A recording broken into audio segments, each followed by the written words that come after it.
네, 오늘은 십자가에 달려 죽으신 예수님에 대해서 우리가 함께 이제 말씀을 나누고자 합니다.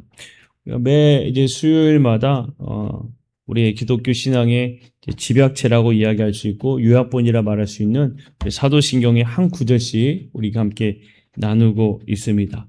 계속 예수님에 대해서 지난 시간에도 계속 보았고요. 오늘도 마찬가지로 예수님에 대한 이야기를 함께 나누는데 그 중에서도 빌라도에게 고난을 받으사 십자가에 못 박혀 죽으시고 라고 우리가 고백하는 이 구절, 짤막한 한 구절입니다. 빌라도에게 고난을 받으사 십자가에 못 박혀 죽으시고, 우리가 고백하는 이 짧은 이 구절 속에 큰 은혜를 우리가 함께 나누고자 해요. 근데 우리가 함께 이 구절에 대해서 나누고자 하기 전에 분명히 확실히 넘어갈 이제 사실들이 있습니다. 사실이에요. 하나는 뭐냐?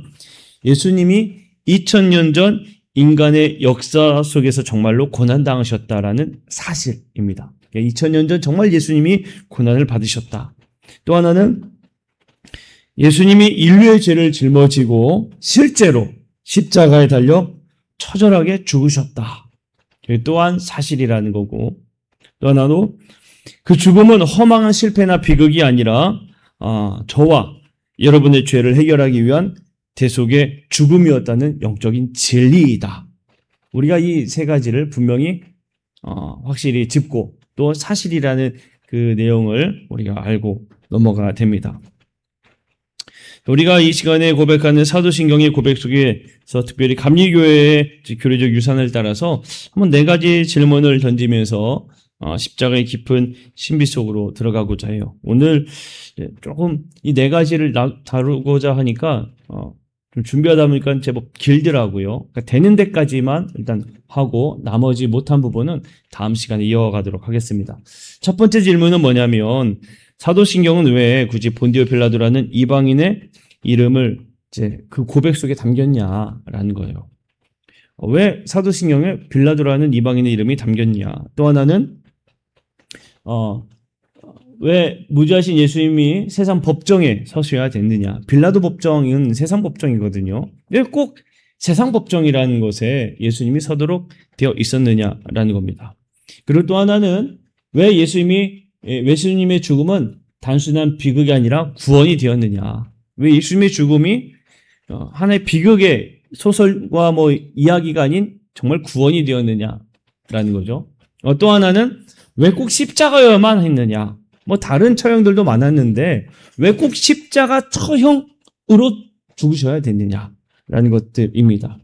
우리가 이제 이 말씀을 듣는 동안에 우리가 이제 머리로는 참 많이 알잖아요. 예수님의 그 십자가에 대한 이야기, 우리의 죄를 담당하셨다는 이야기, 이러한 것들이 그냥 머리를 넘어서 우리 가슴에 살아있는 복음이 되는 귀한 시간이 되기를 간절히 축원합니다. 우리의 차갑게 식어버린 그 신앙의 중심에 십자가의 붉은 피가 다시 흐르는 그런 은혜의 시간이 되기를 주님의 이름으로 간절히 축복합니다. 자, 그러면 우리가 함께 왜 굳이 본디오 빌라도라는 이름으로 우리가 고백을 하느냐라는 거죠. 사도신경을 가만히 묵상하면 사실 이 부분은 이상한 부분입니다. 왜냐하면 사도신경은 우리의 신앙 고백이거든요. 그러니까 신앙 고백이니까 거룩한 믿음의 고백이란 말이에요. 거룩한 믿음의 고백인데 그 거룩한 믿음의 고백 한복판에 예수님을 사형장으로 내몰았던 이방인, 더군다나 이방인인 이 로마 총독 빌라도의 이름이 툭 튀어나오는 것이냐라는 거예요. 왜 이 신앙 고백에 예수님의 그 사형장에 집행을 했던 총독이었던 그 사람의 이름, 빌라도라는 이름이 툭 튀어나왔느냐라는 거예요. 이 신앙 고백이 되어지면서부터 2000년이 넘는 이 세월 동안에 여러분, 전 세계의 그리스도인들은 예배할 때마다 이 빌라도라는 사람의 이름을 고백하게 됩니다. 한 번도 빠짐없이 매 주일마다 우리가 사도신경으로 신앙 고백을 할 때마다 이 빌라도라는 이름을 우리의 입술로 내뱉어야 돼요.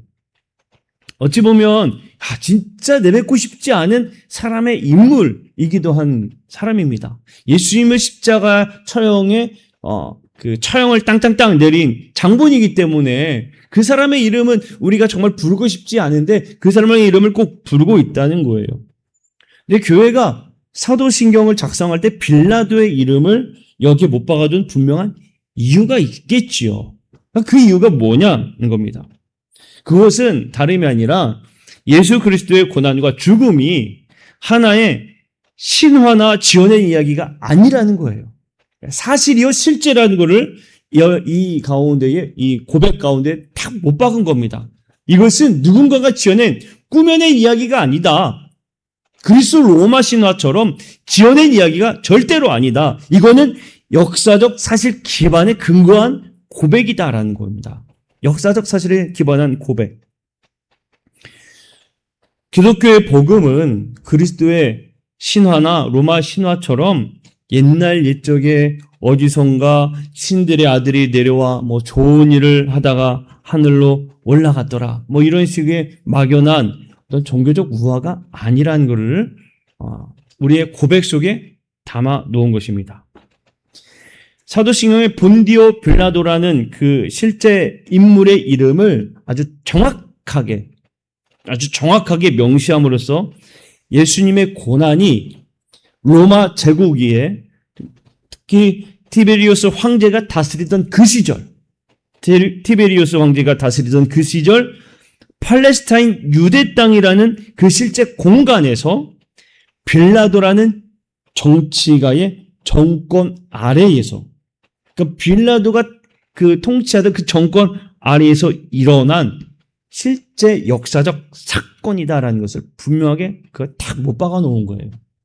그러니까 막연한 이름이 아니라 언제 어디에서 누구의 정치 아래에 있었던 일인가를 분명하게 사실에 기반한 것임을 분명하게 이렇게 분명하게 자세하게 탁 못 박은 이유가 여기 있습니다.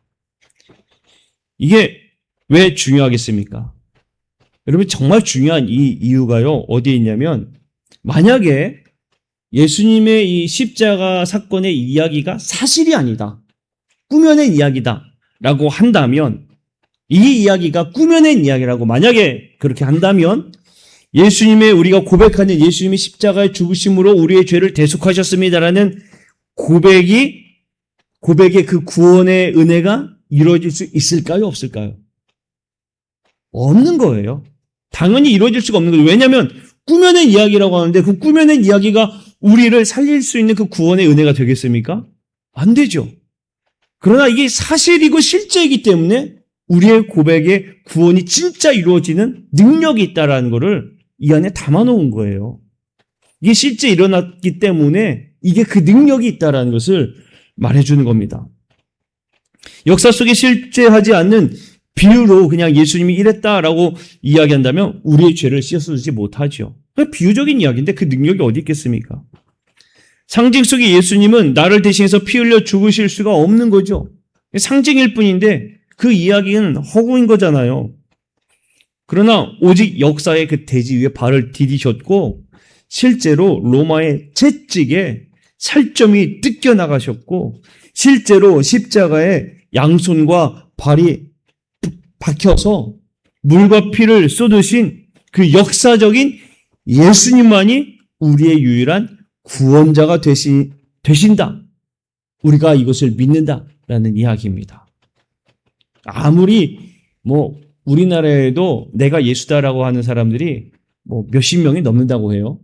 그렇게 아무리 이야기를 해도요. 이 사람들이 십자가에 죽었나요? 말도 안 되죠. 그들은 아무런 능력도 없는 사람들이에요. 그러나 이 예수님만이 진짜 우리를 구원하시는 능력이 되신다. 실제이기 때문에 그 능력이 일어난다는 거예요. 존 웨슬리의 목사님도요. 이 역사적 속죄 진리를 통해서 우리 감리교가 그것을 고백을 해요. 감리교의 종교강령 제2주에 보게 되면 이렇게 기록되어 있습니다. 그리스도께서는 참으로 고난을 당하시고 십자가에 못 박혀 죽으시고 매장되시어 우리로 하여금 하나님 아버지와 화목하게 하시고 원죄뿐만 아니라 사람이 범죄한 것까지를 위하여 제물이 되셨다. 이렇게 고백을 합니다. 이게 우리의 고백이에요. 우리의 고백. 참으로 고난을 당하셨다라는 거예요. 당시에 영지주의자들은요, 예수님이 이 육신의 몸을 입고 십자가에 죽었다라는 것은 말이 안 된다, 이렇게 이제 주장했던 사람들입니다. 그러니까 예수님이 육신이 아니라 영적인 존재다, 이렇게 이야기를 하거든요. 근데 영지주의들처럼 눈속임이라거나 상징으로 우리는 보지는 않습니다. 이건 실제라고 이야기하죠. 참으로 고난을 당하셨고, 참으로 죽으셨고, 참으로 매장되셨다. 이게 우리의 고백이에요. 이게 진짜라는 거죠. 역사 속에서 있었던 실제 사건이기 때문에 그 구원의 효력 또한 오늘 우리의 실제 삶에 그 죄악을 사하는 그 실제적 능력이 된다라는 것이 이 안에 담겨 있는 거예요. 그래서 그 빌라도의 이야기가 담겨 있습니다. 자, 여러분, 우리가 여기서 빌라도라는 인물을 영적으로 좀 조명해 볼 필요도 있을 것 같아요. 사도신경이 빌라도를 언급한 이유가 우리 그 나쁜 원수 잊지 말자, 그렇게 생각하는 그 정도가 아니에요. 일제강점기 시대에 을사늑약의 그 5명 중에 한 명은 우리가 다 알잖아요. 못해도 한 명은 다 압니다. 이완익이라는 사람을 다 알잖아요. 그 이완익 나쁜 이 녀석, 이렇게 다 그렇게 이야기하는 것처럼 이 빌라도라는 사람, 나쁜 사람, 한번 이 세상이 끝날 때까지 제대로 욕먹어라, 이렇게 딱 집어넣은 게 아니에요. 그렇다고 복음서에 나오는 것처럼 빌라도가요, 그 예수님이 십자가 처형을 하고 났을 때 손을 씻은 다음에 나는 이 사람의 피 무관하다, 이렇게 이제 이야기를 했거든요. 이런 빌라도의 비겁함, 자기는 쏙 빠지고 싶으니까 손을 씻은 거예요. 나는 무죄하다, 무관하다라고 이야기한 건데, 그것을 감추기 위한, 얘가 나는 무관하다라고 쏙 피했는데 너는 무관하지 않아 라면서 쏙 집어넣은 게 아니에요. 복음서를 읽어보면 빌라도는 예수님을 신문을 하잖아요. 그렇게 이제 신문하는 걸 보면 빌라도가 예수님의 죄를 발견했습니까? 발견하지 못했습니까? 빌라도의 심중에는 예수님은 유죄였나요? 무죄였나요? 무죄였어요. 빌라도의 마음에는 예수님은 무죄였어요. 그냥 풀어줘야 될 사람이었어요. 그는 확신했어요. 그런데 이 사람이 정치적 밀란이 일어날까봐 그 입지가 상당히 좁아졌던 거예요. 군중의 폭도가 막 일어나니까 여기에 떠밀려서 정의를 버리고 무죄한 예수님을 십자가에 판결한 거거든요. 이 역사적 좀 사건을 조금 더 보면 이 당시 빌라도는요, 외줄 타기를 하듯이 아주 위태로운 정치적 위기에 처해 있었습니다. 이 역사적 그 배경을 한번 보게 되면 빌라도가 처음 초기에 부임했을 때에 유대인들이 이 종교를 무시했어요. 그래서 그들이 성전에 내는 성전세 있죠. 이거를 가로챘습니다.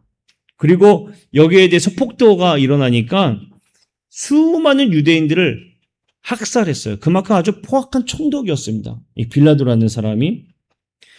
그러다 보니까 유대 땅에서 이미 이 빌라도는 유대 사람들을 정말 그냥 죽이는 폭도다, 폭군이다 라면서 뭐가 올라갔겠습니까? 로마에 상소가 올라간 거예요.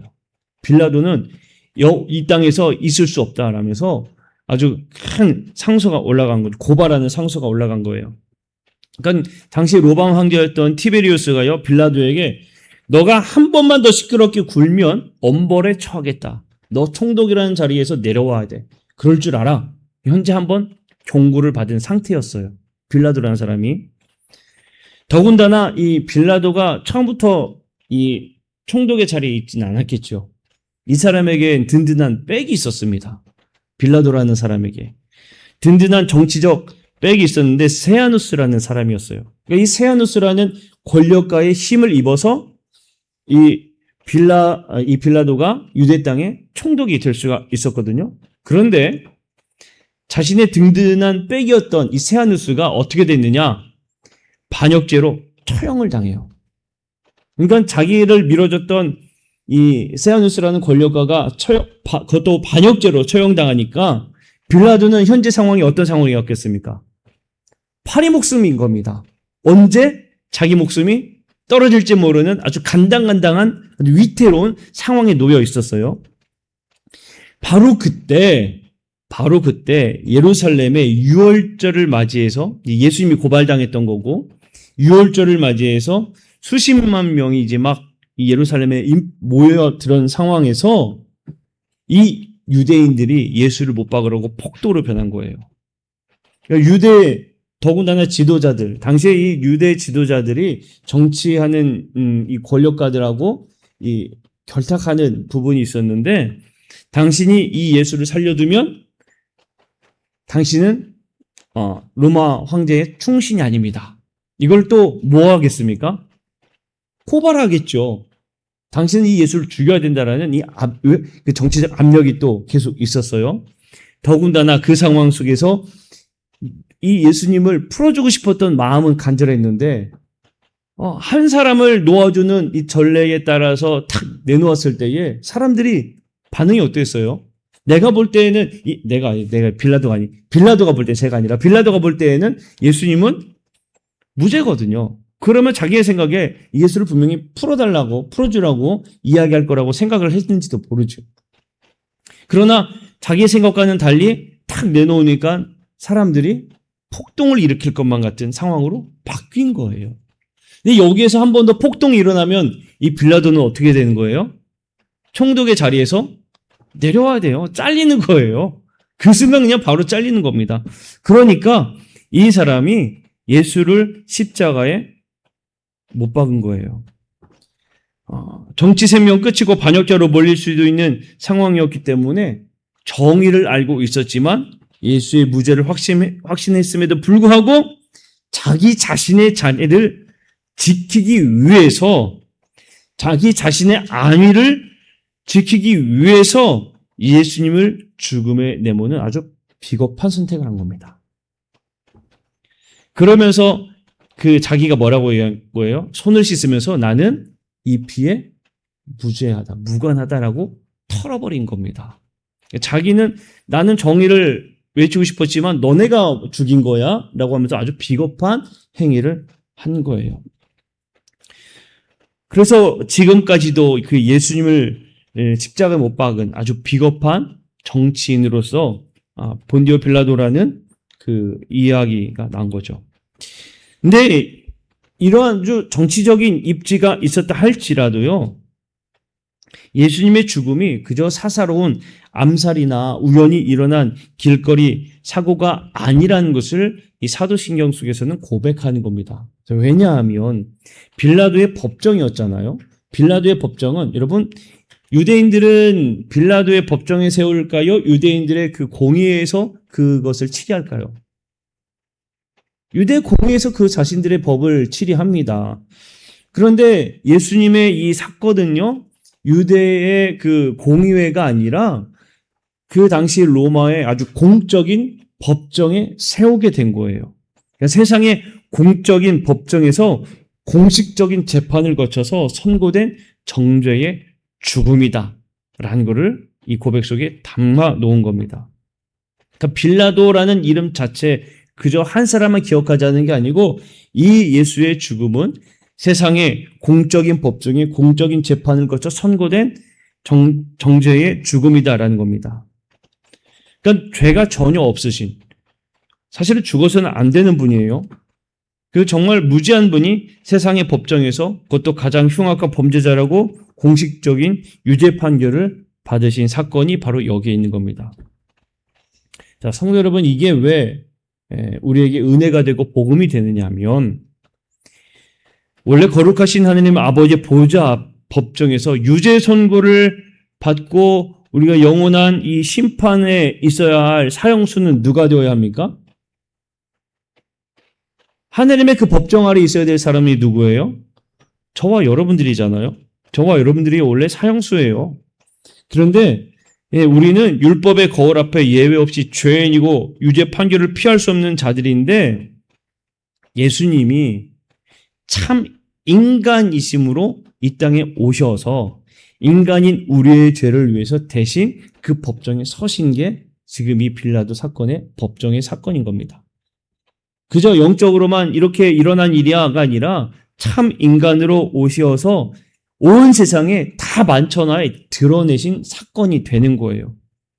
예수님은 죄인을 구원하시기 위해서 인간의 역사 속으로 직접 걸어 들어오셨고 인간의 역사 속으로 직접 들어오셨다라는 증거를 남기기 위해서 빌라도의 그 정권 아래에서 십자가 처형을 받으신 겁니다. 예수님의 사건은 실제라는 것을 분명한 효력이 있음을 우리에게 보여주고 있는 거예요. 채찍에 맞으시고 침 뱉음을 당하시고 사형 선고를 받으신 그 이유가 바로 우리 모든 죄의 짐을 내신 화목 제물이 되기 위해서 그렇다라는 것을 말해주고 있는 거예요. 그러니까 진짜 죄인인 우리가 영원한 죽음의 형벌을 받아 마땅한 우리가 예수님의 그 은혜로 무죄하다라는 선고를 받게 된 겁니다. 그러니까 사랑하는 성도 여러분, 본디오 빌라도의 고난을 받으사, 본디오 빌라도에게 고난을 받으사라는 이 정말 짤막한 이 안에는요, 예수님의 이야기는 실제 이야기고 참 인간으로 오셔서 인간된 우리가 당해야 할 죄를 대신 짊어진 그리고 온 세상에 공포한 그런 사건으로서 우리에게 나타내 주신 겁니다. 그리고 그 효력이 있음을 우리에게 보여주고 말씀해주고 있는 거예요. 그래서 본디오 빌라도라는 그 이름이 그 안에 담겨 있는 것이다라는 겁니다. 상당히 신학적이고 아주 심오한 내용이 그 안에 있구나라는 것을 여러분 우리가 알아야 돼요. 자, 두 번째로 예수님의 고난과 죽음이 인류 역사의 가장 슬픈 비극이 아니라 우리 유일한 구원의 사건임을 우리가 믿어야 된다는 거예요. 현대인들이 또 지금 많은 또 그리스도인들 중에 십자가의 고난을 보면서 아주 도덕적이고 감성적인 그러한 수준에 머무를 때가 참 많습니다. 우리가 영화, 패션 오브 크라이스트나 이런 것들을 보면서 책찍질 당하시는 예수님 보면서 막 눈물을 흘려요. 예수님 하면서. 이게 감정적인 그런 눈물을 흘릴 때가 참 많은데 사실 우리가 이 조심해야 되는 게 예수님의 그 십자가에 당하신 이런 예수님의 죽으심 이런 것들이 그래서 감정적인 마음에 호소하는 그러한 고백이 되어서는 안 돼요. 감동의 수준에서 멈춰서는 안 된다는 겁니다. 그거는 복음의 반쪽만 알게 되는 거예요. 그러니까 십자가의 본질을 놓치고 있게 되는 거예요. 그냥 거기에서 슬프기만 한다면. 예수님의 고난은요, 내가 너희를 이렇게까지 사랑한다 라는 것을 보여주기 위한 퍼포먼스도 아니라는 거예요. 그걸 보여주기 위한 하나의 퍼포먼스도 아니라는 거예요. 감리교의 그 신앙 고백을 보게 되면 종교강령 20주에 십자가의 성격을 이렇게 이제 고백을 하거든요. 그리스도께서 십자가 위에서 단번에 자신을 제물로 드리신 것은 온 세계의 모든 죄를 위한 완전한 구속과 화목과 보상이 된다. 그러므로 이 외에 죄를 위하여 다른 보상을 구하는 것은 없다. 이렇게 우리가 고백을 합니다. 예수님의 죽음이 단지 감동적인 희생이 아니라 우주에서 정말 가장 무서운 질병이라고 한다면 이 죄의 질병인데 이 죄의 값을 실제적인 속죄 사건으로 해결해 주셨다라는 겁니다. 여러분 여기서 우리가 죄가 얼마나 무서운가를 한번 뼈아프게 알아야 돼요. 죄에 대해서 생각을 하면 우리가 가볍게 생각할 때가 참 많습니다. 그냥 가볍게 입 밖으로 내뱉을 때도 많아요. 그래서 우리가 그냥 주님 나의 죄를 용서해 주세요 이렇게 이야기할 때도 많습니다. 그런데 여러분 우리가 이렇게 고백하면 안 됩니다. 왜냐하면 만약에요 저와 여러분들이 죄에 대해서 고백할 때에 막 가볍게 생각하잖아요. 그러면 예수님의 십자가도요 별거 아니게 된 거예요. 별거 아닌 거에 죽으신 한 사람이 되는 겁니다.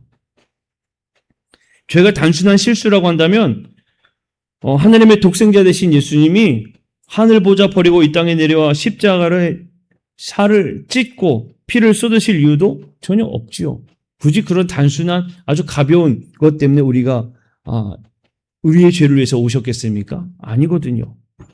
성경에서 죄의 무게를 분명하게 기록하고 있는 게 로마서 6장 23절 말씀이에요. 죄의 무게가 얼마나 무겁냐?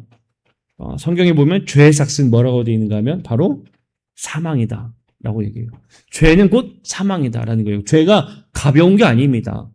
우리 이제 세상 법정에서는 죄의 무게에 따라서 형량 뭐 이렇게 나오잖아요. 형량 몇 개월, 뭐 집행유예 몇 년 이런 식으로 죄에 대한 그 형량을 매깁니다만 성경에서는 그냥 우습게 넘길 정도가 아니라 죄를 지었으면 죽어야 된다라고 성경은 그렇게 명시하고 있는 거예요. 그러니까 이 죄를 생각할 때요, 그냥 가볍게 생각하면 절대로 안 되는 겁니다. 그러니까 우리는 죄인이라고 고백하잖아요. 우리는 반드시 죽는 사람들이에요. 죽어야 되는 사람들. 그러니까 절대로 대충 덮어놓고 뭉뚱그릴 수가 없는 거죠. 그러니까 절대로 가볍게 넘길 수가 없기 때문에 예수님이 그거를 대신 감당하신 거예요. 자, 한번 우리 이사야 53장 5절, 6절 말씀인데 앞에 있으니까 한번 같이 읽어볼게요. 시작. 그가 찔림은 우리의 허물 때문이요 그가 상함은 우리의 죄악 때문이라. 그가 징계를 받음으로 우리는 평화를 누리고 그가 채찍에 맞음으로 우리는 나음을 받았도다. 우리는 다 양 같아서 그릇 행하여 각기 제 길로 갔거늘 여호와께서는 우리 무리의 죄악을 그에게 담당시키셨도다. 아멘. 이사야에서 예수님이 십자가의 고난에 대한 그 부분들을 분명히 말해주고 있는데요. 그것이 그냥 로마 군인들의 힘에 무력하게 끌려가서 죽으신 것도 아니고 유대 종교자들의 음모에 말려서 어쩔 수 없이 희생당하신 것도 아니라는 겁니다. 예수님은 저와 여러분들의 평생에 짊어져야 할 모든 것들을 다 대신 짊어지신 거예요. 허물 때문에, 죄악 때문에, 우리의 평화를 이루기 위해서, 우리가 나음을 이루기 위해서 그 모든 것들을 담당하셨다라는 겁니다. 이것을 우리가 신학적 용어로 대속이라고 이야기하는 거예요. 대속. 이걸 신학적 용어로 대속이라고 하는 거예요. 대신 값을 치르셨다라고 말을 하는 겁니다. 인간 관계 속에서 누군가에게 말로 다 할 수 없는 큰 사기를 치거나 깊은 상처를 입혔을 때 여러분, 그 관계를 회복하려고 할 때 여러분 좋은 게 좋은 거지 이제 잊어버려 이렇게 말할 수 있을까요? 없을까요? 말할 수 없어요, 여러분. 큰 뭔가 이 사기를 당했거나 뭐 상처를 입었잖아요. 이거를 회복하려면 그냥 좋은 게 좋은 거 아니야. 그냥 잊어버려. 이걸로 절대로 안 됩니다. 절대로 안 됩니다. 그러면 이게 어느 정도 되면 이 사람들의 마음에 이게 조금 치유가 될 것 같아요. 당한 것만큼 받아야 된다고 생각하지 않습니까? 피해를 입은 만큼 대가가 지불되어야 하고요. 깨어진 마음의 상처만큼 대가가 치러져야 비로소 그 다음 과정이 이루어지는 거예요. 그 다음 과정이. 용서를 얘기할 때는요, 반드시 뼈를 깎는 대가가 따르게 되어 있다라는 겁니다. 뼈를 깎는 대가가. 하물며 죄의 삭은 사망이라고 했는데 우리의 죄가 실제인데 우리는 죽어야 되는데 우리를 기다리는 것은 정말 심판, 지독한 실제의 그 심판인데 이거를 대신해서 누가 죽으셨느냐? 예수님이 다 그거를 대신하신 거예요. 짊어지셨다는 겁니다. 그러니까 십자가를 보면은 정말 이렇게 죽을 수밖에 없는 예수님의 사랑이 여기에 담겨 있구나. 정말 너무나 큰 자비하심이구나. 정말 십자가를 볼 때마다 그 예수님의 사랑, 하나님의 사랑에 우리가 정말 감격할 수 있어야 됩니다.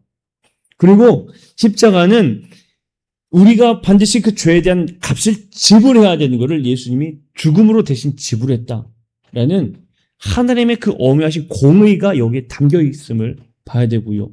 죄는 절대로 하나님 앞에 갈 수 없다는 하나님의 거룩함이 정말 여기에 담겨 있구나라는 걸 우리가 봐야 됩니다. 그러니까 십자가를 볼 때마다 죽을 수밖에 없는 우리를 사랑하신 그 사랑, 그리고 하나님의 정말 이 죄와는 분명히 떨어져야 하는 엄연 공의와 거룩함, 우리가 이런 것들을 보고 고백할 수가 있어야 되는 거예요. 그러니까 십자가를 바라보면서 하나님이 나 같은 죄인을 살리시려고 당신의 아들까지 아끼지 않고 내어주실 만큼 나를 이만큼 사랑하셨구나. 십자가를 보면 나를 이만큼 사랑하셨구나. 여러분, 우리의 이런 고백이 나와야 됩니다. 이런 고백이. 그리고 거기에 멈추어서도 안 되고요.